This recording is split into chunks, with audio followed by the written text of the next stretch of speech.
Hey everyone, let's jump in. Today this is gonna be a coronavirus episode, guys. I know a lot of them have. I'm gonna talk about the situation with the virus around the world, with my state and local area, and how the world is changing rapidly. The world is changing rapidly. We are in new territory. We're in a new world now. So, how are we going to proceed? We must figure this out together. Anyway, you can go to my website, tstuch.com, tstuch.com. Go to my YouTube, Taylor Space Stutch. You can check me out on Twitter, tstuch1, and enjoy the episode.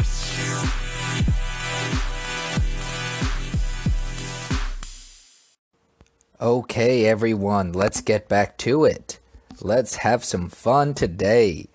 So, the world has continued to have, I don't know, what is it, convulsions? Some shit is going on with this coronavirus outbreak. And when I say some shit is going on, I mean the world is reacting in stunning fashion. The last time I talked about this, I live in the Houston area, and Houston has a big rodeo. Every year, millions of people come to this thing. It's like a month-long event, and it's huge. It sounds like backwoods hillbilly country shit, but it's really not. It's people. Of course, there's plenty of Southern culture. They've got people they have a cattle auction. I guess there's cool rodeo stuff where like people ride bulls and things. People catch. They do things where people try to catch animals of some kinds. Anyway, but there's also other stuff like concerts with the most famous artists, like BTS, the South Korean group, was going to perform there. Izzo, that fucking person, was going to perform there. Every year, very famous people go to the rodeo to perform. There's cook-offs. There's all kinds of events. There's carnival rides. It's insane how popular this thing is. Now, it was canceled last week after it was revealed that a man went to the rodeo and then tested positive for the virus. This is stunning. For me, so anyway, before that happened, I'm on Facebook, and Facebook, I've got a lot of people I went to high school with, some people from college, lots of people in the area around Houston, around Texas. And I can tell you that until large events like the NBA, the Houston Rodeo, and all that started getting canceled, until that time, most people did not give a shit about this virus. Which is very interesting because the liberal media was trying to say, oh, look how serious this virus is. Trump isn't doing anything about it. But I think people are so desensitized to the media because the Democrats have been trying to say so many different things, like the Ukraine quid pro quo, the Russian hoax, all this stuff they've been trying to pin on the president. And so I think even their viewers didn't really take it that seriously. I think people thought it was serious, but it was like something far away. It's like it's a problem that we don't have to deal with here, but it's a problem. And I think that's how a lot of people were viewing it. Now, on the other side of the spectrum, people were concerned originally. Some people were concerned with it, but they weren't concerned with it from the American perspective, from the standpoint of it heavily affecting American lives. I remember seeing some accounts on Twitter, maybe some more right-leaning accounts, talk about how what's going on in China is dangerous and deadly, but no one at that time was like, or when I say no one, I'm overgeneralizing, that lots of people at that time were basically thinking like, oh, this is a disease that's going to ravage China, but we're going to be fine. Nothing's really going to happen here. And we fast forward a little bit, and now in the United States we have a total of confirmed 9,000 cases, which is interesting. Like, our testing capacity has gone up drastically. We now have more confirmed cases than France, even though we started testing later. We have about we got about 155 deaths. Interesting. I think we're going to be going up on deaths pretty fast here, unfortunately. Spain, 14,000 with about 630 deaths. Iran, 17,000 with about 1,100 deaths. Italy, man, Italy is getting destroyed by this thing. Assuming these numbers are correct, right? Assuming we're not being lied to. Italy has 35,000 cases and almost 3,000 deaths. They have 2,978 deaths.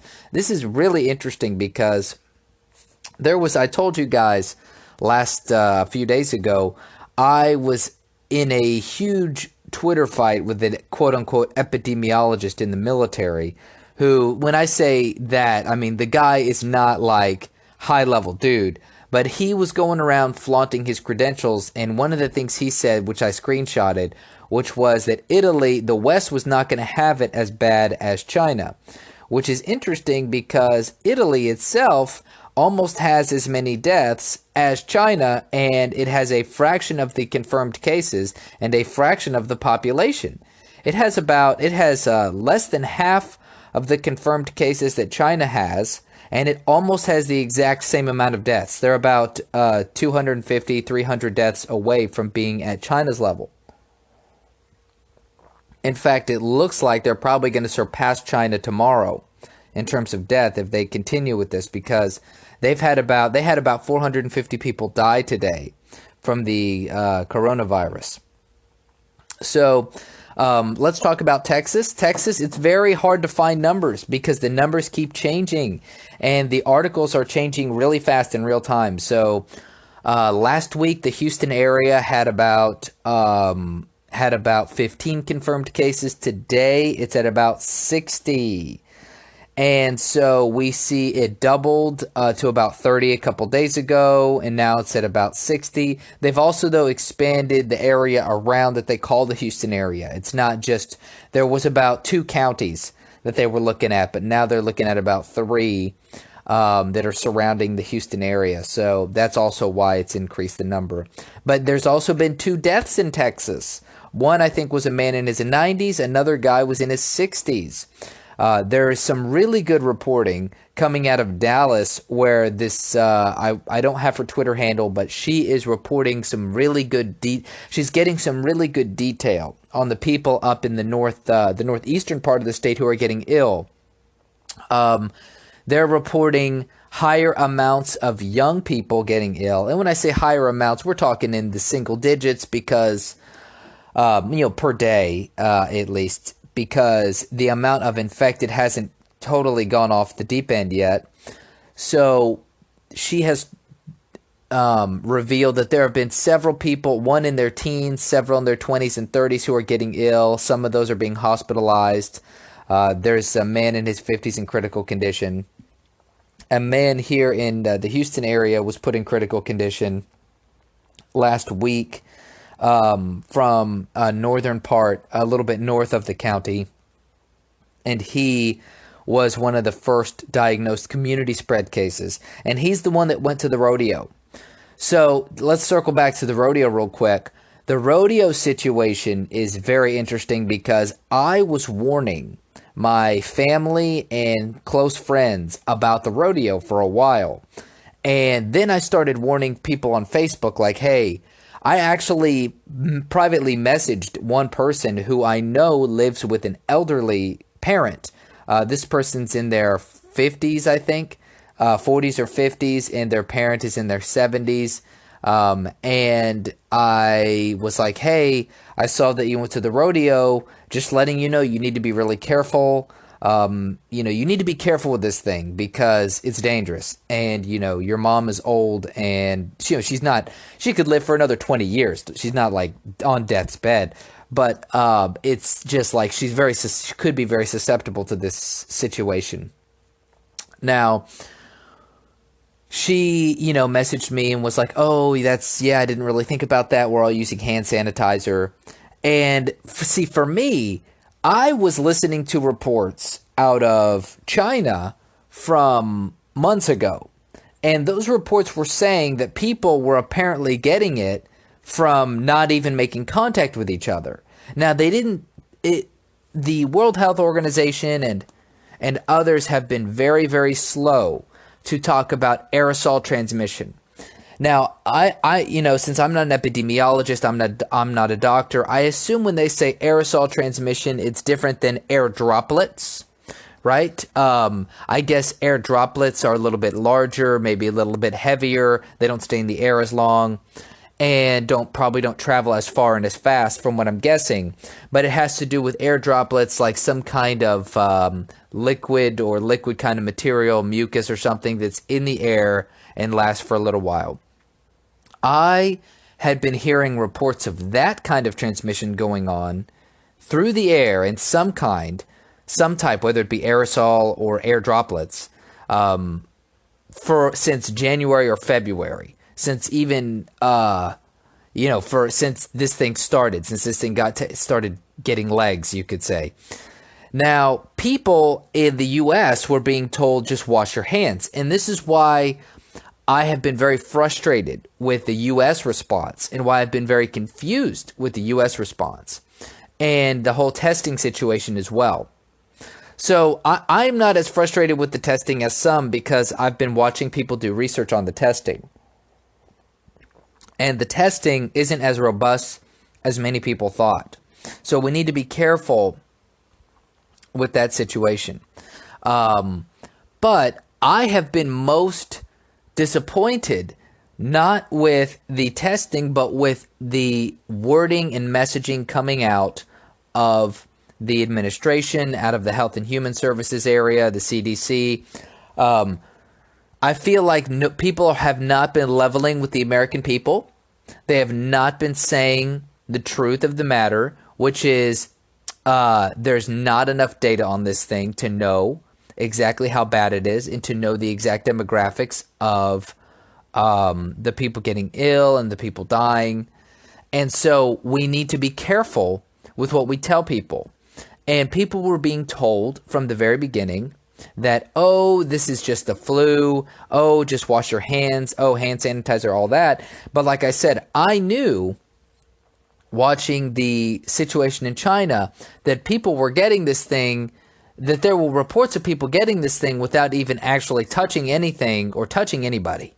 And they were just standing next to somebody and then they got it. So these are things to consider.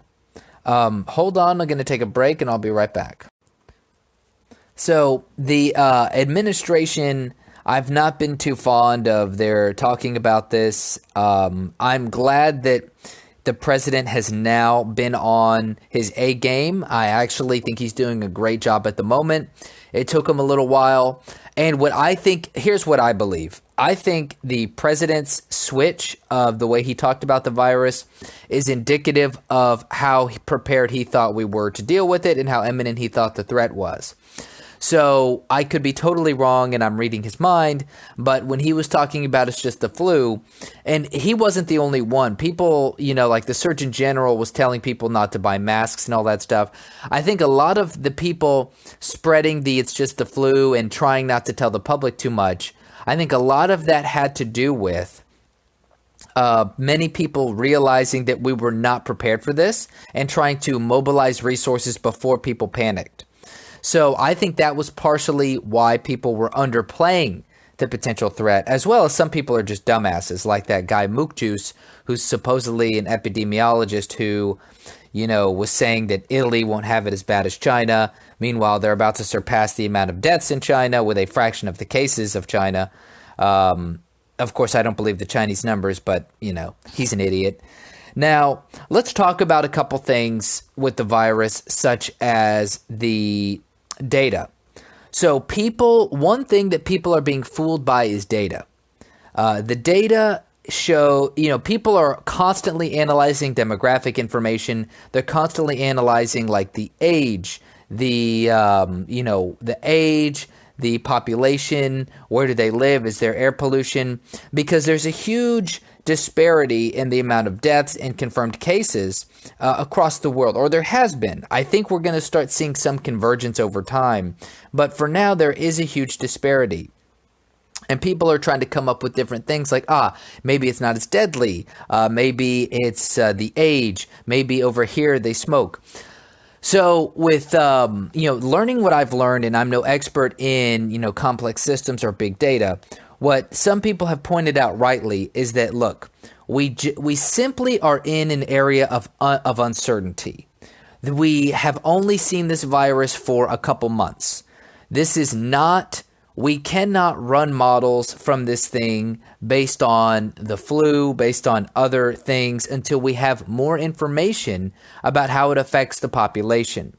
So this is why people need to be really careful with, what's the real CFR and what's the real, why are people of this age group dying? Because at first, people thought that the death rate was, 2%. And then it went to 3%. Some people think 1%. Italy has a very high death rate out of confirmed cases. Okay, so Italy has it looks like Italy has about 7% or so of confirmed cases are dead, which is really high. And then you've got a situation in Iran where it looks like they're going to be close to that number. Spain looks like their numbers aren't so bad yet, but they also have a lot of active cases. Now, let's continue. What else do we need to think about here is the testing. So with the testing situation, lots of people are upset about the testing, and I understand that, and I think that's valid. But there is some really good research out there about the testing. There's a guy on Twitter. He goes by Mao something. His name is Balding. And he is he's finding very good research articles, and you can find this. Look up how effective the tests are. There's supposedly a very high rate of false negatives, and I also think some rate of false positives with the testing. And so in China, for example, I was following this in real time. In China, articles were coming out and people were talking about how people were released from the hospital because they were testing negative for the virus. And then they would be tested 2 or 3 times. And then on the 3rd or 4th test, sometimes they would come up positive. So people have been talking about the debacle in the United States about why is it we're not getting testing done? Why did the CDC refuse the WHO tests and make their own? And it looks like this is why.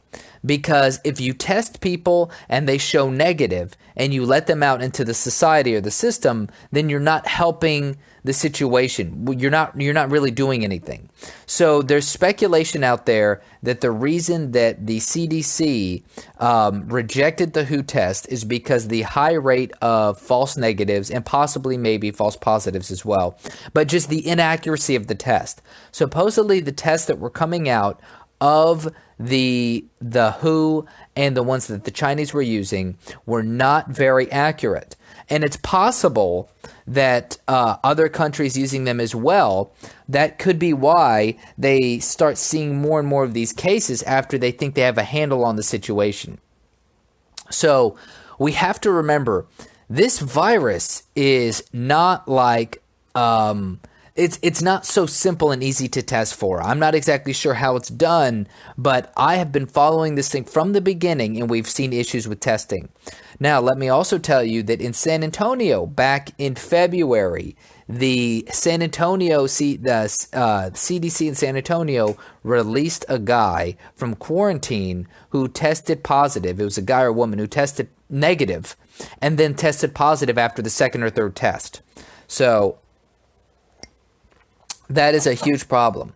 And they let the person out of quarantine. Then after the negative test, they had to go find the person, bring them back to quarantine after they already exposed other people to the virus. So, it's funny because some people look at that as a possibility of, that's a bioweapon. And it could be, we could be looking at a bioweapon. Here's what I say. Anybody who tells you that they know what is happening with this virus, anybody who tells you that they know it's not a bioweapon, anybody who tells you that they know the CFR, they know the exact kill rate and all that stuff, they're full of shit. And this is why you need to be very careful about who you listen to online. CFR rates are varying widely across the board.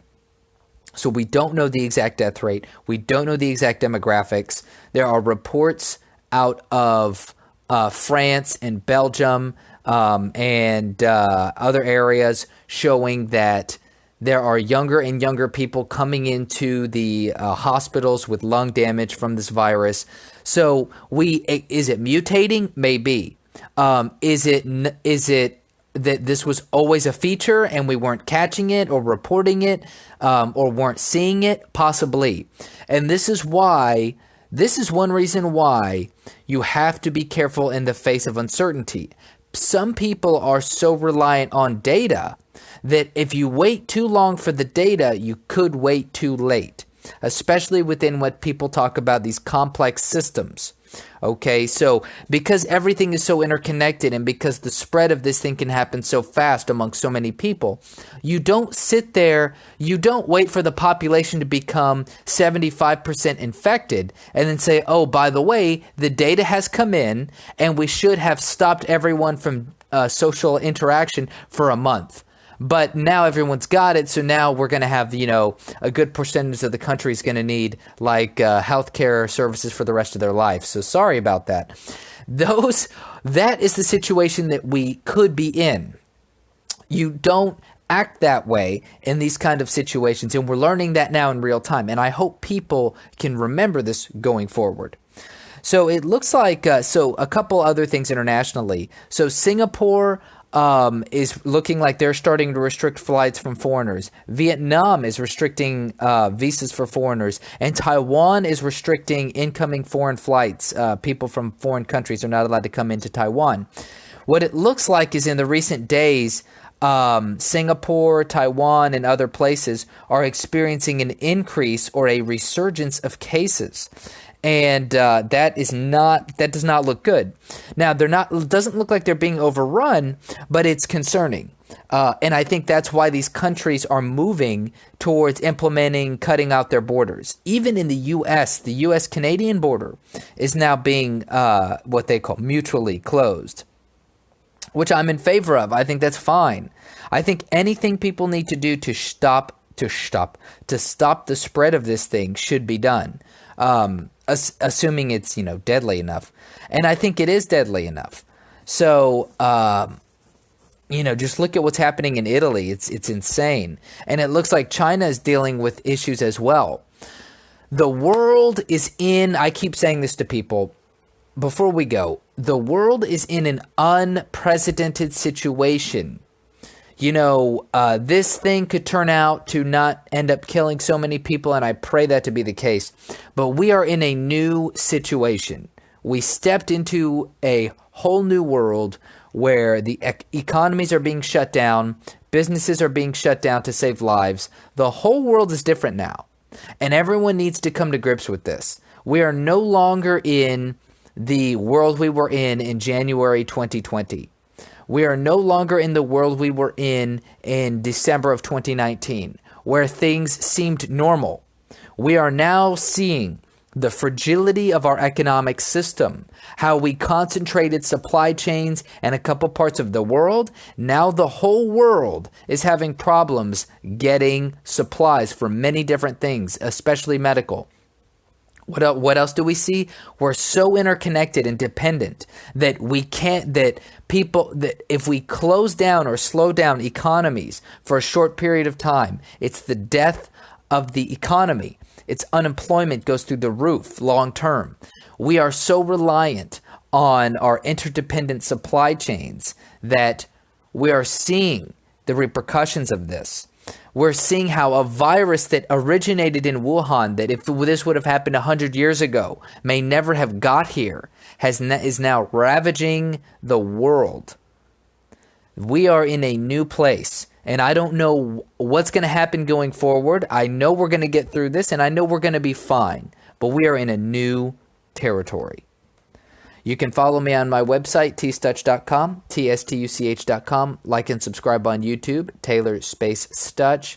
You can follow me on Twitter, tstuch1. Thank you, and everybody be safe, be prepared,